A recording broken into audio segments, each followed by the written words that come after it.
de cette matière bilan et compte de résultat. Ici, vous avez un plan comptable, d'accord? Donc là, on vous dit ci-dessous un tableau contenant les comptes de bilan et les comptes de résultats d'une PME, donc d'une petite moyenne entreprise. On vous met déjà les comptes. Donc vous devez utiliser ces comptes. Dans les exercices où on vous met les comptes déjà comme ceci, vous utilisez vraiment ces comptes. Veuillez établir un bilan ordonné ainsi que le compte de résultat au 31 décembre. Donc pour chaque exercice, le 26 et le 27, vous voyez que vous avez deux tableaux, vous devez déterminer, vous devez établir en premier lieu le bilan et en deuxième lieu le compte de résultat.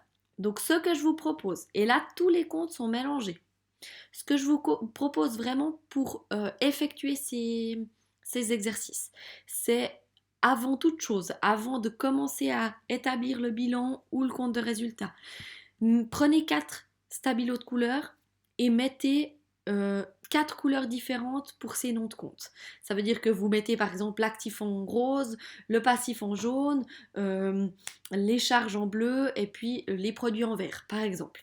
Et vous stabilobossez déjà chaque nom de compte avec la bonne nature de compte auquel il appartient. Actif, passif, charge et produit. Et ça va déjà vous donner une indication dans quel document comptable vous allez devoir le mettre. On fait par exemple le premier ensemble. Caisse 280. Donc, qu'est-ce que c'est comme nature de compte? Est-ce que c'est de l'actif, du passif? Est-ce que c'est des charges ou des produits? Ici, on sait que le compte caisse, c'est un actif. Donc, je le mets avec une couleur d'actif. Par exemple, je le mets en rose. Donc là, tous les actifs, je vais les mettre en rose si j'en retrouve d'autres.